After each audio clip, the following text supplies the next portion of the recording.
Islam, saya bisa melihat dengan mata sendiri kebaikan seseorang, bagaimana mereka sedekah, kumpulin dana untuk anak yatim. Justru dengan sesuatu yang memang berasal dari hati seseorang yang terkait dengan perintah atau nilai-nilai agama Islam, sangat terharu saya. Pada saat yang sama, saya dapat berita dari teman-teman di Amerika dan saya agak terkejut, agak kecewa juga bahwa mereka sudah ikut Islamofobia.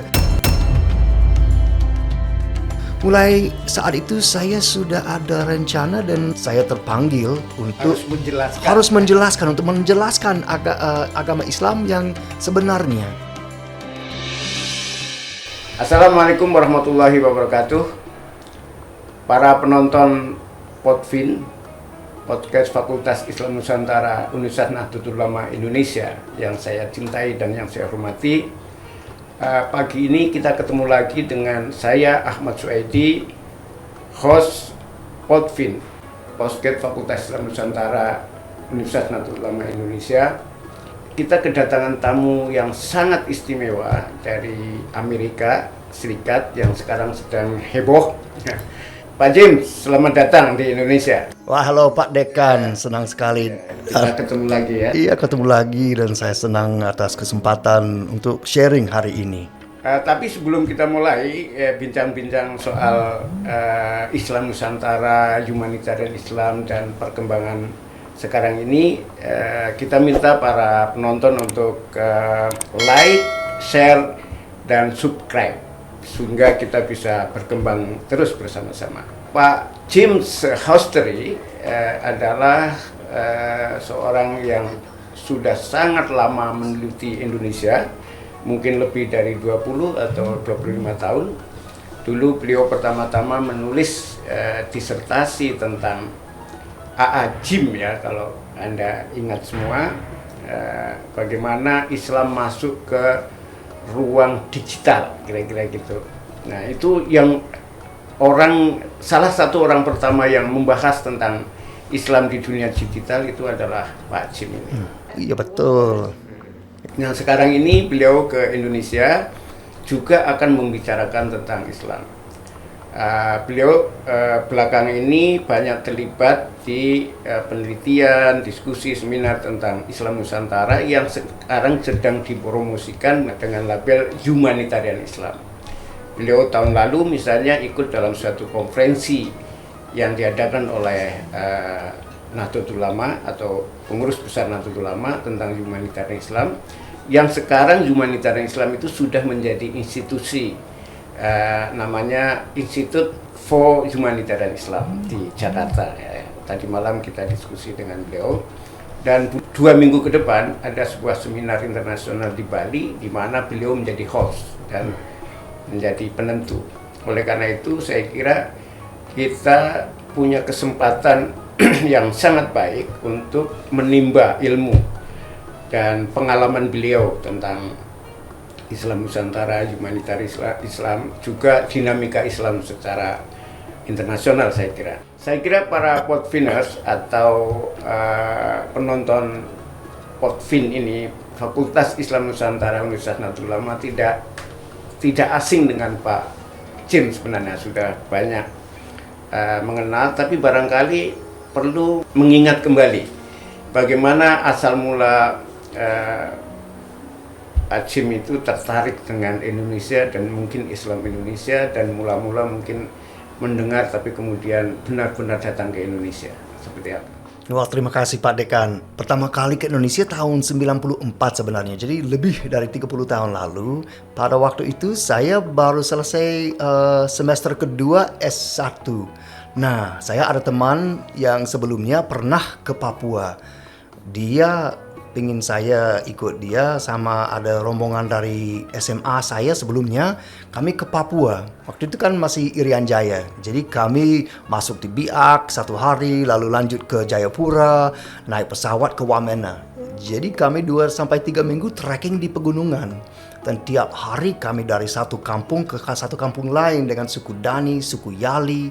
Nah, walaupun suku Dani, suku Yali yang mungkin berpakaian, mungkin misalkan koteka atau rok yang dibuat dari daun, pada saat yang sama orangnya baik sekali dan yang saya lihat bukan orang terbelakang atau bukan orang asing. Jadi itu menjadi sebuah pelajaran bagi saya bagaimana untuk lebih fokus kepada hati nurani seseorang daripada stereotipnya. Nah, mungkin saya bawa itu dari Papua ke topik lain dengan Islam, bahwa ada agama Islam yang dijauhi oleh orang Barat karena takut, bukan karena tahu. Jadi ya di situ saya merasa bahwa saya mungkin sebagai dosen terpanggil, mungkin karena saya sudah akrab dengan kawan-kawan Islam di sini untuk meluruskan kesalahpahaman. Pada awalnya saya juga nggak tahu sama sekali mengenai Islam. Pada saat yang sama, saya justru sangat menghargai dan menghormati agama Islam justru karena perilaku kawan-kawan saya yang pemeluk agama Islam. Saya bisa melihat dengan mata sendiri kebaikan seseorang, bagaimana mereka sedekah, kumpulin dana untuk anak yatim, berbuat baik di rumah tangga, pakai suara yang baik, menjadi macam role model yang sangat bagus. Dan saya merasa bahwa disiplin dan ibadah kawan-kawan Muslim di Indonesia, saya belajar banyak sekali dari mereka untuk bagaimana caranya untuk menjadi orang baik, bukan orang kaya raya atau bukan orang yang mau seenaknya atau berlaku yang kurang adil. Yang jadi menarik buat saya habis perjalanan pertama ke Indonesia tahun 94, lanjutkan dengan kuliah S2. Kalau penelitian S2 saya itu memang di Sumatera Barat, dengan suku Minang. Dengan orang Minang itu fokusnya kepada hubungan antara para perantau dan kampung halaman. Nah, pada saat itu memang saya dapat ibu angkat di Bukit Tinggi. Saya ada teman banyak yang pemeluk agama Islam. Dan memang sebelumnya di SMA saya ada teman orang Muslim, tapi belum begitu paham mengenai Islam. Nah, justru melalui penelitian S2 ada kesempatan ikut acara pernikahan di masjid. Saya belajar bagaimana kawan-kawan Muslim sholat, sudah mendalami teologi dan segala macam. Tetapi yang jadi sangat menarik sekali itu kebaikan sehari-hari kawan-kawan Muslim di sana. Jadi waktu peristiwa 9/11 itu terjadi, saya kebetulan berada di Bukit Tinggi waktu itu. Saya ada di Bukit Tinggi dan teman akrab saya yang kasih tahu bahwa ada tragedi, ada peristiwa yang sangat menyedihkan 9/11 itu. Nah, karena beliau baik sekali, beliau kerja di warnet dan sudah tahu bahwa saya ada abang, ada kakak yang berada di kota New York. Bahkan kantor dekat gedung WTC yang dihancurkan itu. Nah, beliau mengatakan bahwa Jim, kami sangat worried, sangat peduli bahwa Jim bisa kontak langsung dengan keluarga. Nah, ini masih zaman warnet kan, belum ada HP, belum ada WA. Jadi mahal sekali, tiap menit bisa sampai $2 US dollar waktu itu. Jadi kurang lebih tahun 2001 ya, mungkin setiap menit 20.000 lebih. Nah, beliau mengatakan, Jim, you bisa pakai telepon ini dengan gratis sampai berbicara dengan keluarga, sampai tahu bahwa mereka selamat. Jadi justru dengan sesuatu yang memang berasal dari hati seseorang yang terkait dengan perintah atau nilai-nilai agama Islam, sangat terharu saya. Pada saat yang sama, saya dapat berita dari teman-teman di Amerika. Dan saya agak terkejut, agak kecewa juga bahwa mereka sudah ikut Islamofobia. Saya dapat email, wah Jim, apakah you safe atau tidak? Aman apa enggak? Kami ada dengar bahwa ada sleeper cell Osama Bin Laden di Indonesia. Saya kaget loh.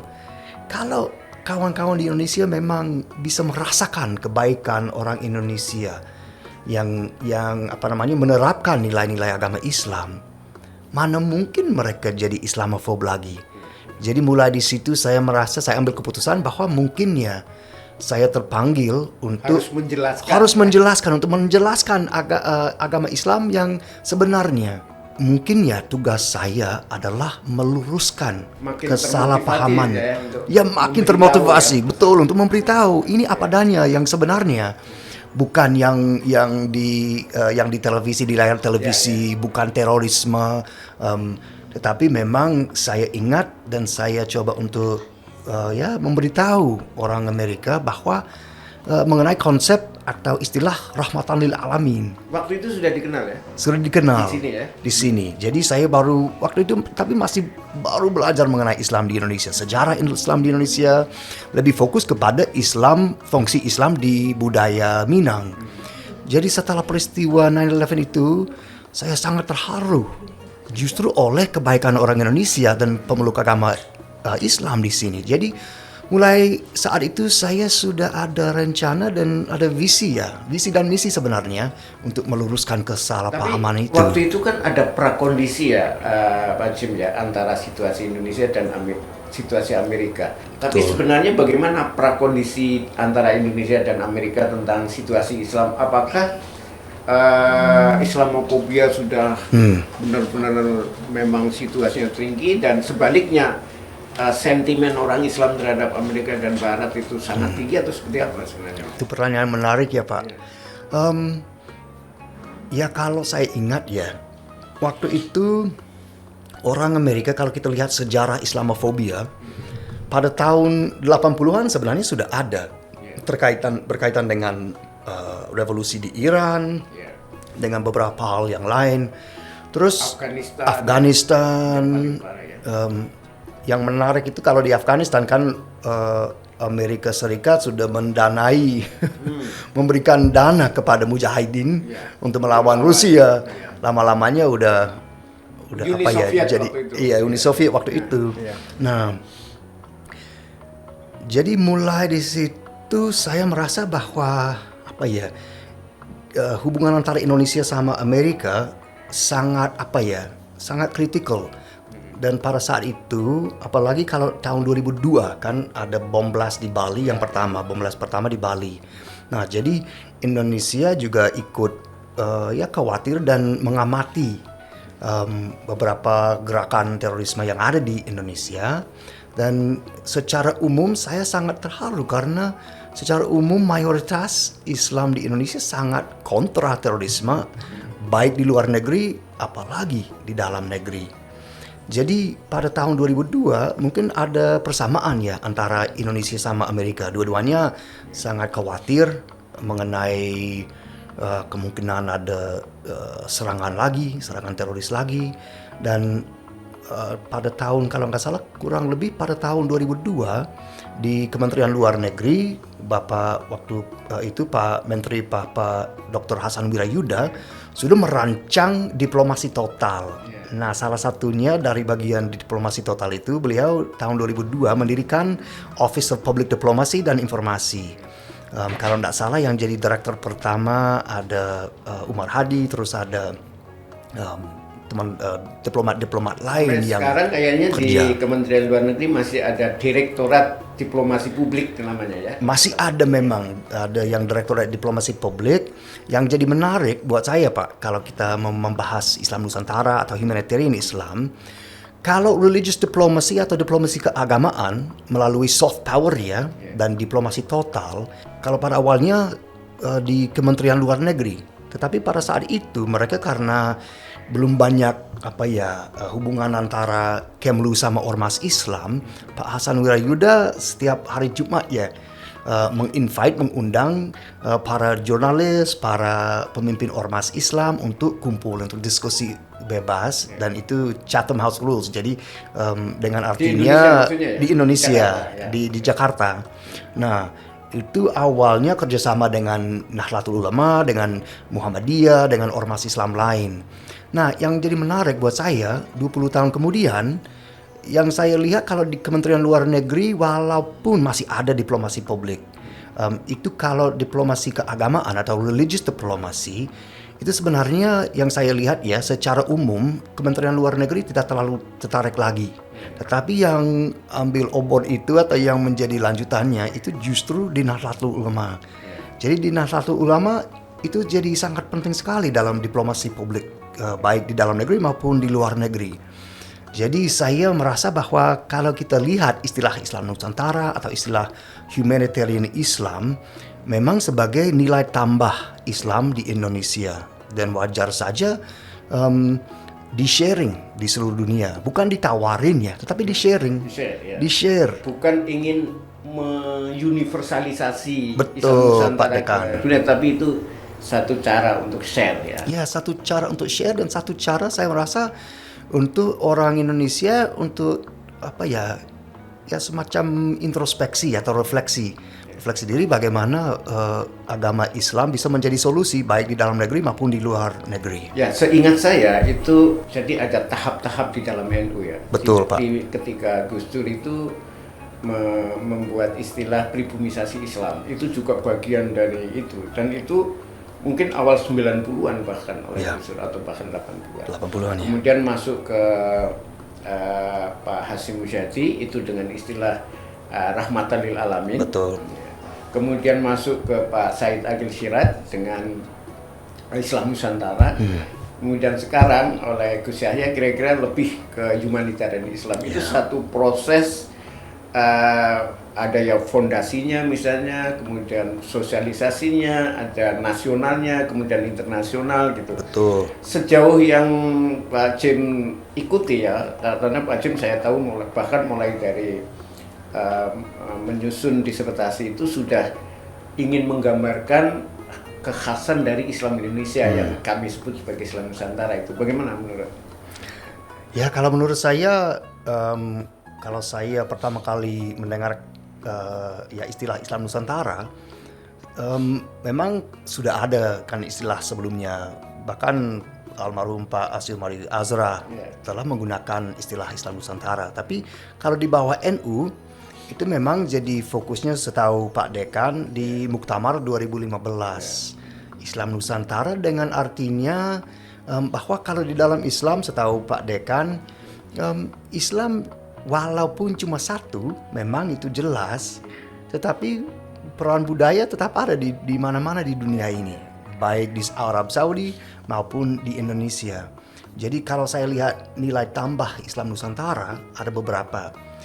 Yang pertama itu Islam datang dengan damai. Secara umum itu benar.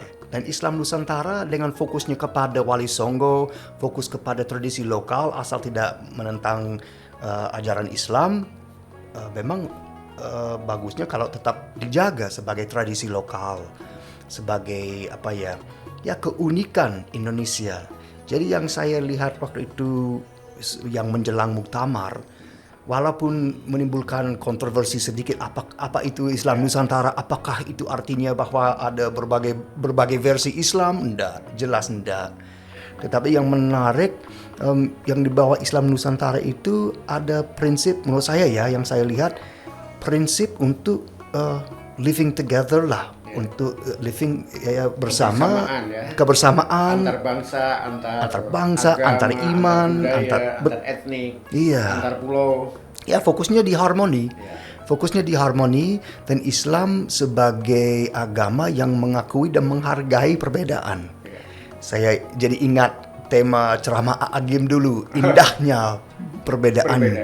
Nah, luar biasa karena dalam ceramah beliau memang kalau disamakan dengan bangun rumah misalkan, wah sulit juga kalau cuma ada paku atau cuma ada dinding. Wah, kalau cuma ada dinding, atap di mana? Kalau sudah ada, kan kalau ada dinding harus ada pintu. Kalau pintu kan berbagai parts. Jadi kalau kita lihat dari metafor itu, perbedaannya itu sangat istimewa, sangat beautiful. Dan sebenarnya kalau kita mengkaji kembali dalam Al-Quran, tentu saja dalam surah Al-Hujurat versi 12 sampai 13, bahwa itu jelas di dalam Al-Quran bahwa sudah diriwayat Allah Subhanahu wa taala bahwa sudah ada perbedaan, sudah ada agama masing-masing. Jadi sudah di dalam fondasi Islam sendiri sudah menghargai perbedaan. Secara teologis benar Pak Dekan. Jadi saya lihat perkembangan Islam Nusantara sebagai sesuatu yang sangat menarik. Dan kalau kita membahas temanya humanitarian Islam, kebetulan saya juga hadir pada tahun 2017 di Jombang, waktu pertama kali didirikan. Nah, walaupun penelitiannya sudah mulai, misalnya bersama Kementerian Luar Negeri, baik di Amerika di KBRI di Amerika maupun di Eropa, di Indonesia. Tetapi justru dengan adanya humanitarian Islam seperti disampaikan Pak Dekan tadi, ini peran Gus Yahya lebih muncul ya, apalagi kalau beliau sudah menjadi ketua umum di NU. Nah, ada nilai tambah dan ada sedikit perbedaan. Walaupun Islam Nusantara tetap di bawah payung humanitarian Islam, fokusnya humanitarian Islam kan menurut saya lebih cocok karena ada versi bahasa Arab Islam al-Isaniyah. Al-Islam al-Isaniyah. Kalau bahasa Arab ada, bahasa Inggris jelas ada, bahasa Indonesia ada. Dan itu tidak menimbulkan pecah belahan di dalam umat Islam, karena siapa yang mau menolak wacana humanitarian Islam. Nah, menurut saya humanitarian Islam nilai tambah adalah dengan wacana ini, dengan gagasan humanitarian Islam itu fokus kepada berbagai elemen di dalam Islam. Kalau kita lihat diplomasi agama yang pada awalnya itu semua terkait dengan peristiwa 9/11 itu. Jadi kaum muslim dan teman-teman muslim di seluruh dunia harus sangat defensif. Bukan kami yang teroris, bukan Islam yang teroris. Jadi justru dengan ada humanitarian Islam, kita ada kesempatan, ada peluang untuk lebih memahami Islam, terutama khususnya orang di luar negeri, untuk memahami Islam yang ada di Indonesia, bukan saja dari perspektif terorisme atau security studies dengan paradigma seperti itu, tetapi dengan fokusnya ke kemanusiaan. Bagaimana ajaran Islam mengenai berbuat yang baik, untuk berikan sedekah, zakat dan segala macam. Kan saya sangat salut dengan Indonesia yang ranking pertama kalau nggak salah di dunia ini, paling dermawan. Itu memang spirit jiwa kawan-kawan muslim di Indonesia luar biasa. Dan sudah saya lihat dengan mata sendiri di bulan Ramadan, di konteks lain, orang bangun masjid, bantuan anak yatim. Jadi saya sendiri walaupun peneliti sangat terharu dengan perkembangan Islam di Indonesia. Dan kebetulan kalau kita membedakan Islam Nusantara dengan humanitarian Islam, saya merasa lebih diterima istilah humanitarian Islam. Islam. Secara internasional ya. Betul, secara internasional. Jadi bagaimana kans untuk memberi kontribusi kepada dunia dan mungkin khususnya Amerika gitu, bagaimana menurut Pak? Ya, itu pertanyaan yang sangat bagus, Pak. Dan dalam setahu Pak Dekan, dalam penelitian saya, sebenarnya saya melaksanakan penelitian baik di Kemlu di Jakarta maupun di KBRI di Amerika, di KJRI di New York City misalnya, di Eropa, pernah ikut program PCI-NU di Belanda. Jadi saya melihat justru pernah ke Madura, saya menemani teman-teman NU untuk pelatihan kaderisasi Islam Nusantara di sana. Terus ya udah di berbagai tempat, baik bersama kawan-kawan Muhammadiyah maupun dengan NU. Yang jadi menarik sekali buat saya ya, kalau ini istilah humanitarian Islam ditawar ke seluruh dunia, dengan artinya bahwa Indonesia, kalau kita menggunakan istilah Pak Hasan Wirayuda sebelumnya, Indonesia waktu Pak Hasan Wirayuda, khususnya waktu ada Arab Spring, Arab Uprising, beliau kan mengundang para politician, para jurnalis dan segala macam wartawan dari Mesir dan Tunisia ke Indonesia. Kalau nggak salah ada 4-5 workshop atau seminar. Nah, yang luar biasa, saya sangat salut ya kerendahan hati kawan-kawan orang Indonesia. Jadi Pak Hasan Wirayuda dia tidak bilang, wah kamu di Mesir, di Tunisia harus ikutin Indonesia caranya kami konsolidasi demokrasi. Bukan. Dia mengatakan bahwa kami di sini untuk sharing lessons. Jadi terutama pengalaman ya. Pengalaman, Bagaimana terutama pengalaman. Reformasi bisa Reformasi. dikelola dengan baik meskipun ada kendala-kendala pembali dan Betul, sebagainya. betul. Dibandingkan dengan maaf misalnya Arab Spring ya, Iya. yang bisa dikatakan berbalik gitu ya. Berbalik, ini memang sudah Arab Winter yang Ya. sepertinya agak panjang sekali ke depan. Ya, yang jadi menarik waktu itu memang untuk sharing pengalaman, khususnya pengalaman militer, bagaimana di militer dipisahkan dengan politik. Wah, tapi 20 tahun kemudian memang sudah berubah di Indonesia juga, udah dengan undang-undang TNI yang baru ini. Tetapi yang saya lihat dari perspektif humanitarian Islam, baik di Belanda maupun di Amerika, di Indonesia sendiri, di berbagai negara, bahwa humanitarian Islam itu, walaupun itu adalah istilah atau wacana yang mungkin berasal di teman-teman PBNU, sebenarnya kalau kita lihat masyarakat sehari yang biasa, baik NU maupun di luar NU, nilai-nilai Islam itu sebagai pedomannya, pedoman moral bagi kawan-kawan. Dan kalau kita lihat Islam, ya kalau kita pakai istilah Gus Dur dulu, Islam ramah bukan Islam marah. Itu sebenarnya walaupun sudah terbiasa di Indonesia, kalau dibawa ke negara lain bisa berdampak. Iya, sangat bisa tersinggung misalnya ya, atau malah lebih baik. Ada yang bisa tersinggung, tetapi yang saya lihat, kalau kita lihat perspektif dari budaya, misalkan Timur Tengah, Afrika Utara, sama Indonesia, mungkin bisa dikatakan bahwa di Indonesia mungkin karena pluralitas, dan faktanya ada diversity di sini kan, berbagai agama yang ada di sini segala macam. Di dalam sejarah Indonesia sebelum independen, sebelum merdeka sudah ada saling respect, saling menghormati satu agama dengan satu lain. Jadi pengalaman Indonesia itu yang bisa jadi nilai tambah di ruang diplomasi internasional. Nah, kalau kita lihat istilah sekarang ini yang di kalangan elit, bukan berarti bahwa tidak ada artinya di dalam kalangan bawah atau orang biasa, orang ya everyday person lah.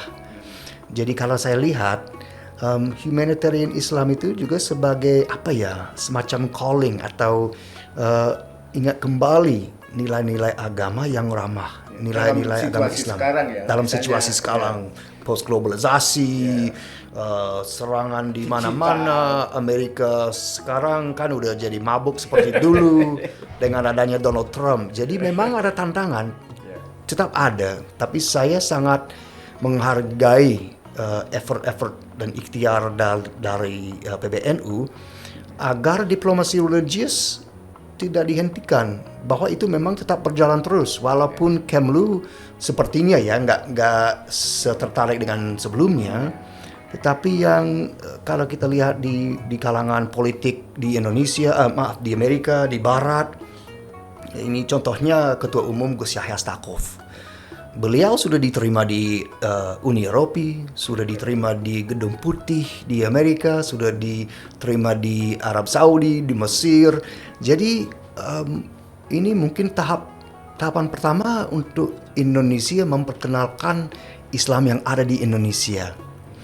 Bukan berarti bahwa Islam di Indonesia lebih hebat atau orang Indonesia lebih hebat, tetapi ada nilai tambah di sini, agama Islam di sini, dan nilai-nilai agama Islam di sini yang mungkin kalau dibandingkan dengan negara-negara lain, apalagi yang represif misalnya yang militeristik di Mesir atau di tempat lain, apalagi Arab Saudi, yang sangat unik di sini. Jadi saya kurang tahu kalau apakah itu keunikan itu sama dengan keunggulan apa enggak, tapi yang jelas kalau kita lihat dari statement-statement, misalkan Barack Obama, Presiden Obama sebelumnya, Secretary of State Hillary Clinton kan pernah mengatakan bahwa kalau nggak salah tahun 2007 kurang lebih.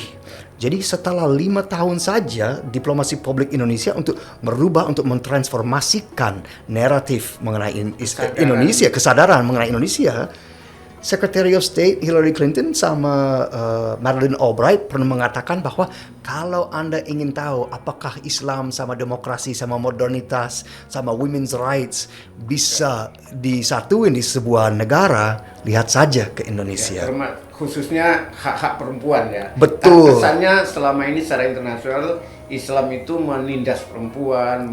Nah, ini itu. kan. Tapi beliau dua orang Menteri Luar Negeri Amerika justru menghargainya gitu ya. Pertanyaan terakhir Pak James, mungkin pesan kepada para intelektual ya, akademisi di Indonesia, para praktisi diplomasi, para tokoh itu bagaimana supaya misi dari substansi humanitarian Islam itu bisa tersebar di seluruh dunia.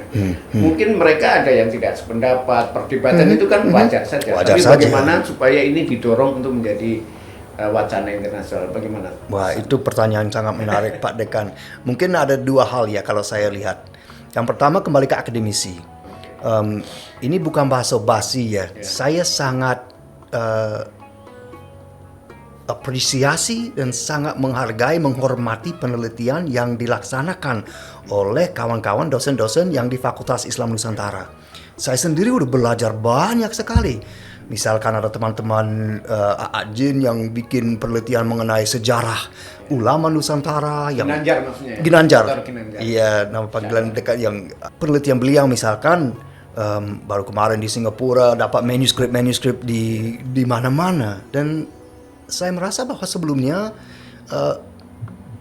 para peneliti di Indonesia, apalagi di Barat, mungkin karena kemampuannya nggak sama dengan dosen-dosen di sini. Misalkan dosen-dosen di sini di Fakultas Islam Nusantara lancar bahasa Indonesia, tentu saja bahasa daerah lancar, bahasa Arab lancar juga. Ya, memang itu semua kita lumayan menguasai, tapi kalau bahasa Inggris kayaknya masih sangat kurang. Wah, sangat kurang. Sebagian yang masih sudah lancar. Nah, tapi yang penting dalam bahasa Arab. Nah, saya merasa bahwa kalau di dunia akademisi misalkan sangat penting sekali, baik di UNUSIA mungkin maupun kalau kita lihat dari perspektif Kementerian Pendidikan, bahwa kalau tulisan-tulisan dosen-dosen cendekiawan Muslim di Indonesia, kalau itu diterjemahkan dalam bahasa Arab, dampaknya insya Allah akan lebih besar. Nah, yang kedua, dan saya juga harus hati-hati karena saya datang sebagai antropolog sosiobudaya bukan untuk menghakimi Indonesia atau Islam di Indonesia, bukan untuk memberikan nasihat atau saran. Jadi saya merasa bahwa pemimpin-pemimpin Indonesia, apalagi di NU dan di ormas Islam lain, jauh lebih pintar dari saya, dan visi dan misi mereka sebaiknya diutamakan daripada saran saya. Kalau ini praktisi diplomasi itu bagaimana? Kalau practicing diplomasi, menurut saya sih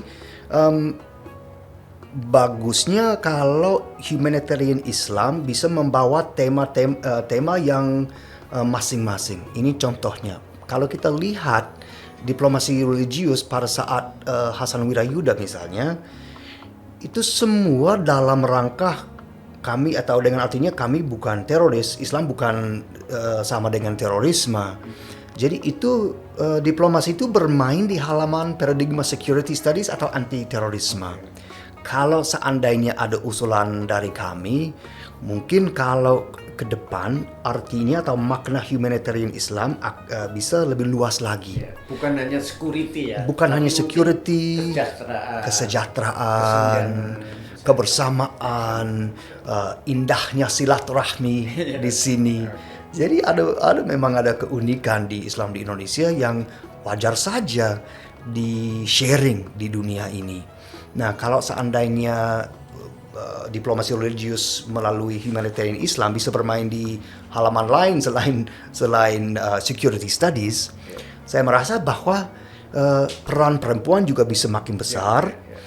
Kalau kita lihat dari perspektif misalnya keluarga atau dari perspektif perempuan Islam di Indonesia, kan seperti Pak Dekan katakan tadi, di dunia barat kadang-kadang kalau mereka mikir muslimah, wah seolah mereka terpaksa untuk berjilbab segala macam, kalau dipaksa atau diopres. terus ada ide atau gagasan bahwa itu perempuan di Muslim itu selalu harus pakai burqa, atau misalnya di Arab Saudi harus pakai kebaya yang apa namanya yang hitam. Padahal kita bisa lihat Islam yang berwarna-warna di sini. Lihat saja kalau perempuan yang muslimah di Indonesia ya tetap pakai jilbab sebagai yang besar, tapi jilbab yang berwarna-warna, bisa bergaya pada saat yang sama bisa menjalankan amal dan ibadah agama Islam. Jadi kalau kita lihat ke depan, bisa misalnya mungkin ada program pertukar pelajar, program exchange ulama sama pendeta lain. Jadi menurut saya humanitarian Islam semacam apa ya, mandate dan apa ya, semacam request bahwa kami semua lebih cerdas untuk memahami Islam baik di dunia barat maupun di negara-negara yang mayoritas Islam.